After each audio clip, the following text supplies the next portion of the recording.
Okay.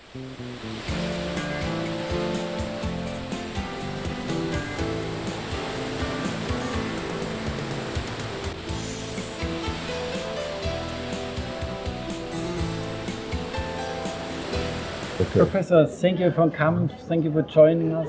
Thank you. It is a great congress. Maybe you can introduce yourself. Thank you. My name is Chukuka Enwemeka. I'm professor at San Diego State University. Until April of this year, I was the provost and the senior vice president of the university. I think a lot of people in this organization know me. Yes, you've been because I was the president of this organization, WALT, from 1998 to 2000. Moreover, I was also the co-editor-in-chief of the journal, Photomedicine and Laser Surgery, for 10 years, from 2004 to 2014. And before that, I was the editor of Lasertherapy and regional editor from 1990 to about 2003. Congratulations. Yes. Thank you. Yeah. What we want to connect is the science to the practitioners. Yes. And I think this was the first step into one new part that we get more guidelines, how to use laser just with dosimetry, just how to use in the different captures. What do you think, what is the next step in the development of BPMT? So, I think there are several things we need to do in order to bring this field to maturity. We have done a lot of research. If you do the literature search, there are probably almost 5,000 papers that have been published in the field on different topics.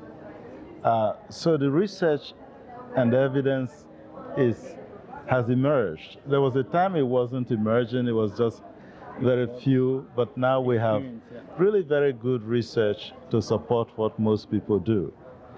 So one of the things I did most recently, paper was published just about a year ago, maybe even less than that. It's a meta-analysis of the literature. In other words, where we aggregated all the papers that have been published on pain to determine if indeed there is an effect of treatment on pain. And that meta-analysis is very powerful in showing that there is a very strong, large treatment effect in terms of pain of different origin, pain of head and neck origin, arthritis, carpal tunnel syndrome, and so on and so on and so forth. So that is one of the things we need to do for different areas of treatment. The second most important thing is to educate the clinicians. Yes. What I find is that a lot of people do not take the time to learn this technology. They think that if they can turn on the machine and use it on a patient, that's all they need to do. That's not correct. Yeah. This is almost like trying to prescribe medicine. You can't just tell the patient to take 4 tablets when indeed the patient needs to take only 1. Yeah. Or tell the patient to take 1 tablet when indeed the patient just needs 2 or maybe 3 tablets, and several times a day. So similarly for laser therapy. So it is photobiomodulation, we call it now, but it is really important for people to learn and become educated so they can use it effectively. There are so many treatment variables. Depending on the parameter of treatment, the outcome could be one way or the other way, depending on how the parameters of treatment are combined. So that's the second most important thing. For those of us in the United States, the third most significant thing is to make sure that the clinician will be reimbursed for the treatment. So right now, the reimbursement is not very good because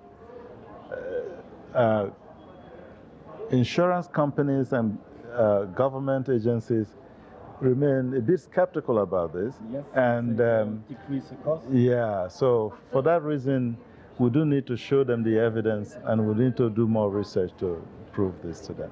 We were talking about integration in the normal students program. How Yes. do you think it's possible to integrate all the knowledge to make it practicable? So the field of photobiology and photochemistry, have been around for a long time. So I think since we now know that there is a photobiological effect and photochemical effect that produces healing of the body, and that body of knowledge has grown significantly, I think it is about time that universities begin to teach this and make it a part of the regular biology and biochemistry or even chemistry curriculum, because the evidence is substantial. And most of the work has been done by biologists and biochemists anyway, and even chemists themselves. So I think it is time for us to begin to think about putting this, in fact, we should have already done so, put it in the curriculum and teach students at the undergraduate level and the graduate level, the postgraduate level. Cross over to the practitioners. To practitioners, exactly. That they got in touch with Yes, the themes this in is correct. times. I Correct. think it's easy. This is correct, yes. Perfect. Yes, yeah. Yes, then it's easier for us to confirm it with guidelines. Yes. How to use this. To have the basic knowledge and transform it in the... So the basic science is very important. And I think also medical schools should not neglect this field. Because if you really come to think of it, this is non-invasive for the most part. It could be invasive, but for the most part it's non-invasive. And it's cost-effective. It doesn't cost as much as some of the medications and other procedures, surgery and so on, that people do.